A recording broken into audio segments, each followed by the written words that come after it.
Bien le bonjour les ici et aujourd'hui on se retrouve pour parler de Catwoman Lonely City, scénarisée et dessinée par Cliff Chiang. C'est une mini-série en 4 épisodes, parue initialement aux États-Unis entre 2021 et 2022, et Urban Comics a décidé, dans son infinie mansuétude, de nous gratifier d'une petite version compilée dans la collection Black Label, qu'on reconnaît grâce à ce mélange de mat et de brillant, là, de vernis, tu vois.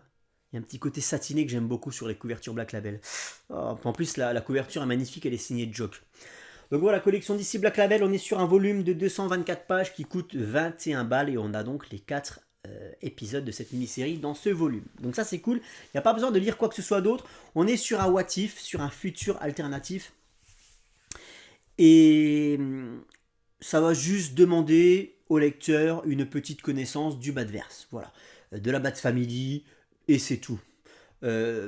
Puisque ça se permet de déconstruire l'image qu'on a du Batverse, les canons en fait du Batverse, puisqu'on est dans un futur alternatif. Et c'est vrai que si tu connais pas spécialement le monde de Batman, ben tu vas pas forcément saisir toutes les rêves, ce genre de choses.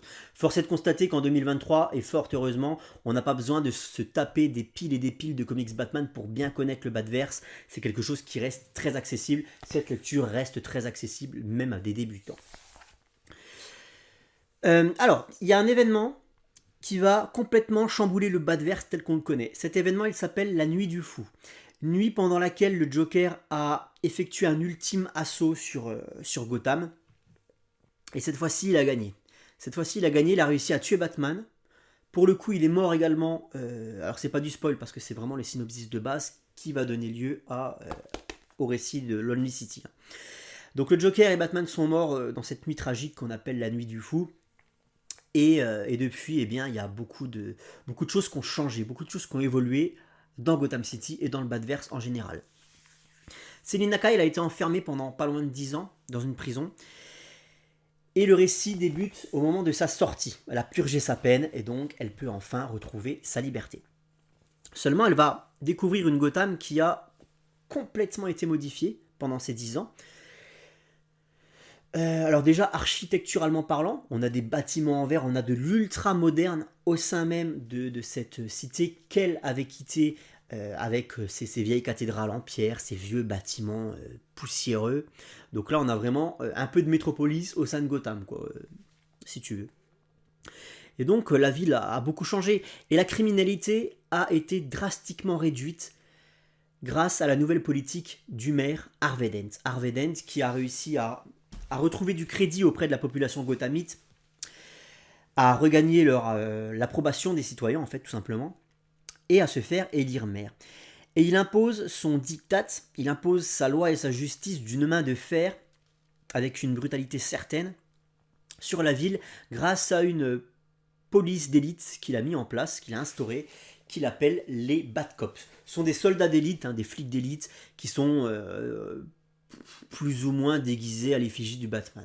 Il y a juste les oreilles et le masque, mais après ça reste que des mecs avec des FAMAS et des gilets pare-balles. Donc Selina Kyle, qu'on va retrouver au début de cette œuvre avec les cheveux grisonnants, parce qu'elle a pris 10 ans dans les dents, quand même, la demoiselle. Surtout qu'on était sur une timeline assez avancée, au moment de la Nuit du Fou déjà, puisqu'on était au 3e Robin, on était déjà à Tim Drake. Donc déjà Batman, il avait un petit peu de plomb dans l'aile. Voilà, ils avaient pas 20 ans, quoi, si tu veux. Ils étaient déjà assez âgés au moment de la Nuit du Fou, et donc là on est encore 10 ans après. D'ailleurs c'est marrant parce que le propos de base ferait presque penser à Rogues, qui est sorti à un mois d'intervalle chez Urban, et dont le synopsis ressemble étrangement à celui de Lonely City. On avait Captain Cold, enfermé pendant 10 ans, qui au moment de sa sortie décidait essayait de redevenir le Captain Cold qu'il avait été avant d'être enfermé, afin de retrouver ses heures de gloire tout simplement, afin de briller comme jadis, puisque sa sortie de prison c'était juste un vieux crouton, un tocard, et donc il le supportait très mal. Et c'est exactement ce qui va se passer pour Selina Kyle. À sa sortie de prison, elle va essayer de renfiler les collants et le masque de chat pour redevenir celle qu'elle était avant, Catwoman. Alors on va retrouver énormément personnages qu'on connaît du Badverse. Et là où ça va être intéressant, c'est dans la déconstruction qui a été faite vis-à-vis de ces personnages. Par exemple, ici on retrouve Barbara Gordon. Alors elle a une évolution tout à fait logique. Killing Joke est canon avec Lonely City. De ce fait, eh bien, Barbara est restée en fauteuil roulant. Elle a une évolution tout à fait logique. C'est-à-dire qu'elle est en lice pour devenir la prochaine maire éventuelle de Gotham. Donc elle est en concurrence avec Harvey Dent. Harvey Dent devient de plus en plus impopulaire puisque jugé beaucoup trop brutal, en fait, beaucoup trop dictatorial pour le coup. Et de ce fait, il y a une grosse partie de la population qui n'arrive plus à se mettre dans la poche. Et cette partie de la population souhaiterait destituer Dent en votant Barbara Gordon. Voilà, en très gros pour l'idée.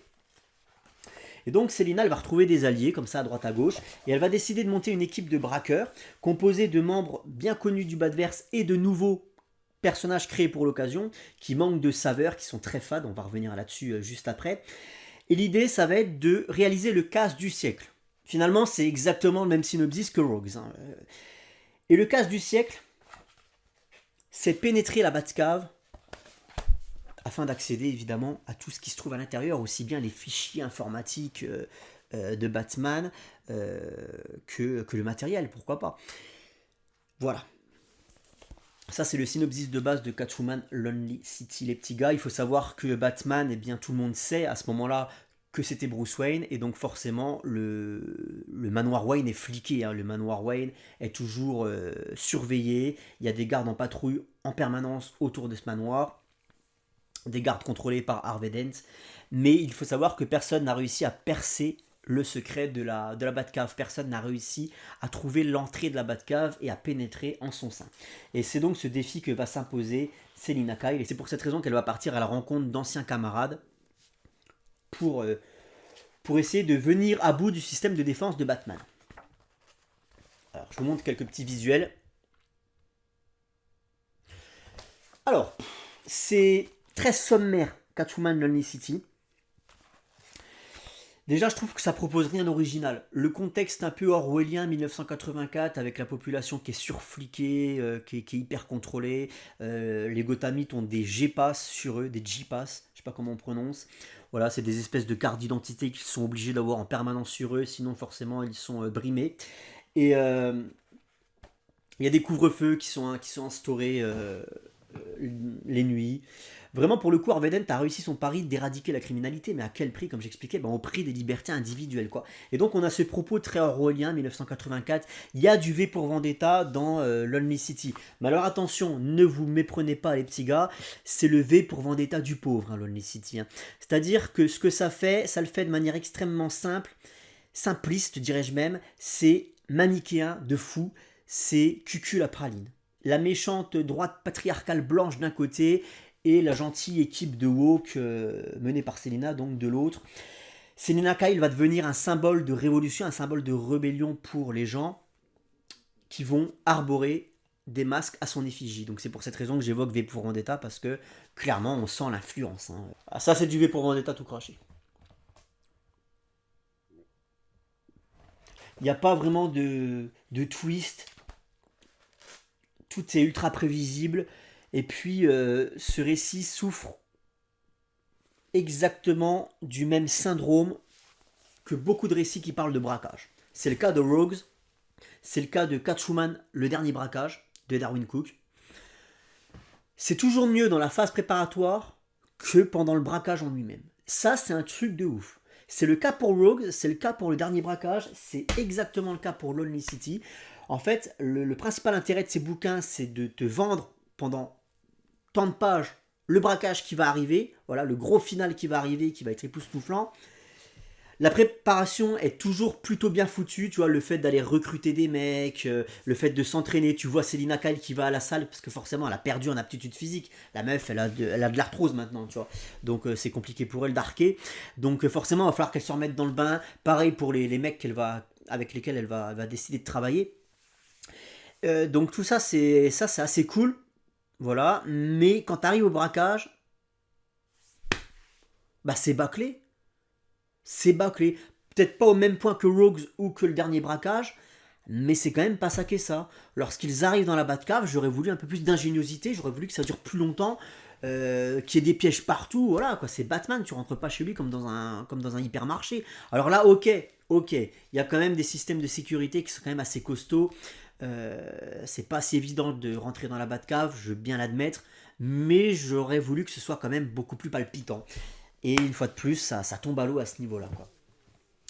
Et puis voilà, il n'y a pas de rebondissement, tu sais parfaitement où ça va aller. Il y a des soucis de caractérisation qui sont aberrants. Notamment un personnage que j'ai pas envie de vous spoiler. En très gros, ce que je peux vous dire, c'est que ce personnage est l'un des super vilains les plus iconiques du Badverse, vraiment. Et donc là, il a fait ce qu'on appelle dans le catch un face turn. Il est devenu gentil. Alors, il s'est passé 10 ans, je le rappelle, entre le Badverse tel qu'on le connaissait, à savoir la Nuit du Fou, et donc ce qu'il est devenu aujourd'hui. Hein. Donc, je veux bien qu'en 10 ans, les gens évoluent, mais quand même, de là à retourner complètement, enfin, à changer à ce point-là au niveau du comportement, j'ai du mal. C'est le cas pour deux personnages d'ailleurs, hein. J'en mentionne un, mais en fait il y en a deux qui ont véritablement twisté quoi. Et waouh, mais on les reconnaît pas du tout. Et du coup je me pose la question de savoir si c'était bien nécessaire de les utiliser eux. Est-ce qu'il n'y avait pas des choix peut-être plus judicieux à faire les concernant quoi. On a une histoire d'amour qui naît entre Selena Kyle et l'un de ces deux personnages justement qui sent le factice à plein nez, vraiment, ultra artificiel, tu n'y crois pas une seule seconde, et on ne sait pas ce que ça vient foutre là. On ne sait pas ce que cette histoire d'amour vient foutre là, si ce n'est rajouter éventuellement un petit peu de love interest, mais c'était inutile. On n'en avait absolument rien à foutre. Bon, on a des petites références sympathiques, comme ça, tu vois, ici aux années 60, concernant le personnage de Kat. Pourquoi pas, bon. Tu vois, je parlais de... Il y a un truc qui me chagrine. Je parlais de cette équipe woke montée par Selena. Ça revient exactement à ce que je dis constamment sur cette putain de chaîne. Je veux bien qu'on crée des personnages pour représenter au mieux des gens issus de la diversité. Mais faites-le intelligemment, bordel de merde. Pas comme ça. Là, on crée des persos uniquement pour servir une intrigue qui est pas franchement passionnante, il faut le dire. Des personnages qui sont eux-mêmes pas du tout passionnants, ils sont insipides. Quand tu refermes le bouquin, t'en as plus rien à foutre de leur gueule. On les reverra pas parce qu'ils ne servaient qu'à faire avancer l'intrigue en fait. Et l'idéologie qu'il y a derrière aussi. Mais si tu veux, on les reverra pas, et c'est pas plus mal, parce qu'ils n'apportent rien. Si ce n'est de dire, vous avez vu, on a représenté les gros, on a représenté des Asiates, on a représenté des Latinos, voilà. C'est tout. Eh ben c'est bien. Alors, au niveau graphique, eh ben c'est du Cliff Chiang, hein, voilà, reconnaissable au premier coup d'œil. Je suis pas un grand fan de son travail. Pour un autre personnage, éventuellement, pourquoi pas, mais je sais pas, Catwoman c'est un personnage qui est félin, qui est tout dans l'acrobatie, dans la souplesse, et là on l'a pas cette souplesse. Je suis désolé, on ne l'a pas quoi. Elle est hyper raide. Alors je veux bien que Selena dans cette histoire, elle est un peu d'arthrose parce qu'elle est vieille, mais quand même... Et puis, je sais pas, ça manque peut-être aussi de dynamisme sur les séquences d'action parce que découpage beaucoup trop académique. Voilà, succession de cases, c'est bien rangé, c'est propre, c'est lisse, mais ça manque peut-être un peu de folie. Et la folie, c'est quand même ce qui caractérise le personnage de Selena. Je vous rappelle, hein, les borderline, on sait jamais... elle est censée être imprévisible, il y a ce petit grain de folie normalement dans le personnage de Selena. Et là au niveau du découpage on n'y est pas parce que c'est beaucoup trop sage, beaucoup trop ordonné en fait. Alors peut-être que cette Selena elle a vieilli et que du coup elle est en train de se poser petit à petit. Mais alors du coup est-ce que c'est vraiment ce qu'on a envie de voir du personnage? Voilà. Telle est ma question. Bref, dans la liste des futurs alternatifs, on a ça et on a Dark Knight Returns. Et ben moi, je vous conseillerais plutôt, si ce n'est pas encore fait, de vous tourner vers Dark Knight Returns parce que on a cette idée de Gotham dystopique. Mais là, Gotham dystopique, ça ne marche pas ici. Pourquoi? Parce qu'à la base, Gotham, c'est une ville qui est tellement dans la criminalité qu'à un moment, il faut prendre des décisions, bordel de merde. Alors oui, des bad cops. Oui, moi, je suis pour des bad cops. Je suis pour un maire qui dise, maintenant, il y a couvre-feu de 18h à 6h le lendemain, parce qu'en fait, vous êtes incapables de vous tenir à carreau, les putains de Gothamites. Donc oui, maintenant, couvre-feu, tous chez vous. Parce que sinon, vous allez encore chialer que vos femmes se font égorger et violer dans les rues. Donc maintenant, vous fermez votre gueule et vous acceptez le couvre-feu. Et bah, t'as toujours des connards de manifestants avec des pancartes. Oui, mais en fait, non, ça va pas, vous êtes beaucoup trop brutal. Et bah, faut savoir ce que vous voulez, les petits gars. Donc maintenant, retour dans la criminalité. Voilà. Et si jamais on n'applique pas ce putain de couvre-feu, et bah, votre ville, dans 15 ans, c'est Dark Knight Returns. Voilà. Donc moi je vous dirais les petits gars, allez lire plutôt Dark Knight Returns. Moi je préfère cette dystopie, c'est l'inverse en fait. Dans Dark Knight Returns, à force d'avoir des gens au pouvoir qui n'en branlent pas une, qui sont tellement corrompus qu'ils en ont plus rien à foutre de vos affaires, et ben on laisse la criminalité encore plus grandir, on laisse la population de Gotham s'envenimer d'elle-même, et ça donne Dark Knight Returns. Moi je préfère le propos de Dark Knight Returns parce que ça veut dire quand les élites nous lâchent, quand les autorités nous lâchent, quand nos supérieurs, nos gouvernants nous lâchent, ça donne Dark Knight Returns. Et c'est ça moi qui m'intéresse. J'ai pas envie de savoir ce que va devenir Gotham si du jour au lendemain elle est dirigée par un mec qui serre la vis. Moi je veux qu'un mec serre la vis, bordel de merde. Voilà. Bref. Catwoman Lonely City, ça reste en soi une lecture popcorn, pourquoi pas, mais c'est pas une bonne lecture Catwoman. Si je devais faire un trombinoscope Catwoman là, si je devais le refaire en tout cas parce que j'ai déjà fait, eh ben je le mentionnerais pas parce que ça fait pas forcément honneur au perso en fait, ni au Batverse dans son ensemble. Bref, voilà, qu'est-ce que je peux vous dire de plus les petits gars? Passez votre chemin, investissez 21 balles dans autre chose, il y a beaucoup de sorties en février et en mars, allez voir ailleurs, voilà. Allez, ciao les zingues.